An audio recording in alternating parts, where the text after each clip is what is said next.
Hello everyone, this is Jackie Williams. Thanks so much for joining me.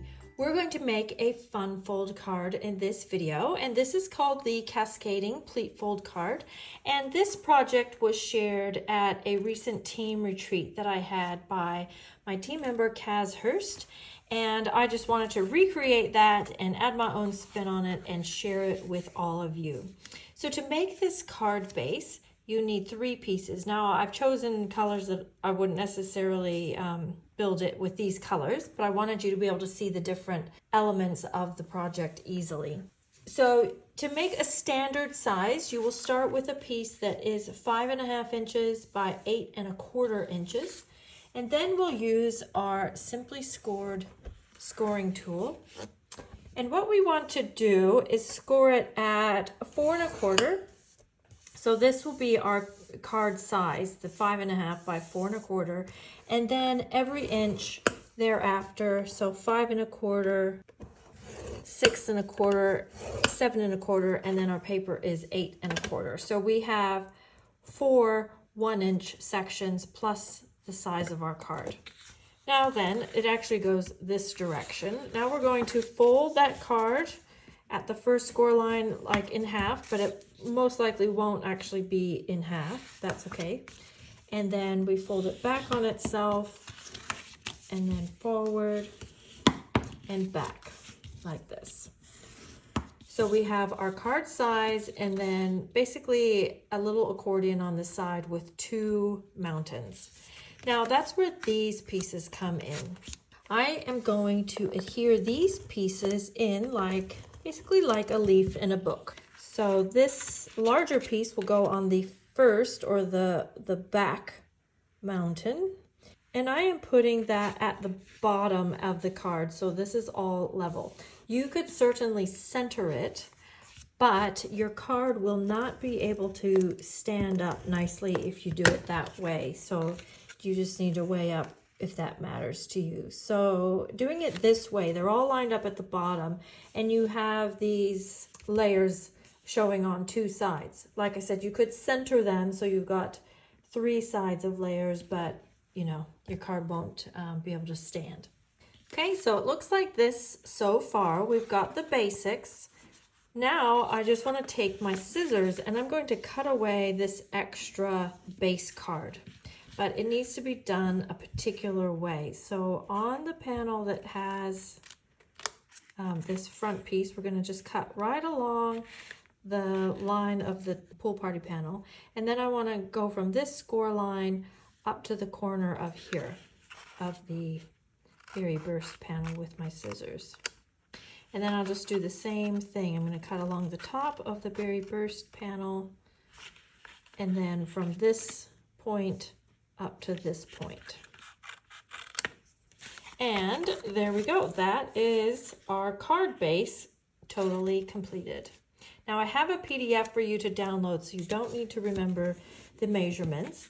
This is the basics of the card base. So now I want to show you how you can embellish this up and create some variations. So I'll show you again. This is the sample that Kaz Hurst made. Okay. And then I made this one with the Regal Winter. And I've kept it pretty basic, not too much added. There are just 2 things I've changed. I've added some pieces along these panels here. So when you open it up, you see a bit of color. And when you close it, you see a bit of color. So on the back, it would look like this. Okay, and I also opted to not put anything on this middle panel because the card is already pretty thick and already doesn't stay closed by itself. So it's the kind of card that you'd put up on display. And I just didn't want to add even more thickness. So I think this middle panel is a nice place to put some really detailed pattern paper. And this panel is a nice place to just have a layer where you can write something and then you have all your dimension and things on the front. Okay, then this variation, I've used the Winterly Treetops and I have made this tall and slim. So I've changed the measurements just slightly. And when I open this up, again, I have on the inside some patterned paper that's interesting. And then on the third panel, I have a place where you can write. And I did add some white here that I embossed. I didn't want to add more color because I wanted it to feel quite sort of snowy and soft. Okay, then this version I've used the Unbounded Beauty Suite, and I've made this one square, so I've changed the sizes again. And this time I did add a little more to it. So on this first panel, I did add some thickness to this one. I've used the pocket dies and then added a little tag, or you could use this as a place to add a gift card or something like that. But I did use the tab punch and have it sticking up just a little bit, so it kind of adds to the whole look on the front when the card is closed. And then on this panel, I used a diagonal of paper and just made another little tag and used that tab punch again. That tab punch is really fantastic. So this one does have a little more thickness to it. And again, I did add some extra paper along the spine there.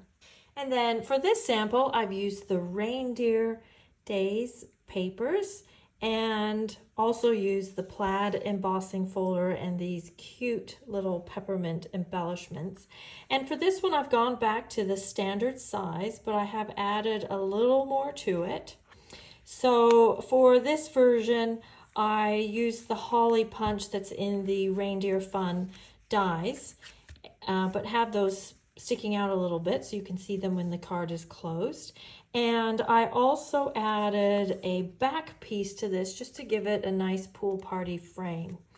And you can see that I've put some green paper here, but then on the back, I've added that blue piece, and then I had the green strips, and then these ones just looked a bit bare, so I did add the red strips there. So this card is beautiful on the front and all sides, and also beautiful on the back as well. Now I have also created a PDF for you, free, that you can download that has the measurements for the standard, the slimline, and the square version. So that just gives you the base measurements, so you can then embellish those as you wish, and you could keep them as simple or as embellished as you would like. I hope you enjoyed that. If you have a friend who also enjoys fun folds, please share this video with them. And of course, please subscribe. Leave me a comment and let me know you enjoyed this video. Thank you so much for joining me. This is Jackie, and I'll see you next time. Bye-bye.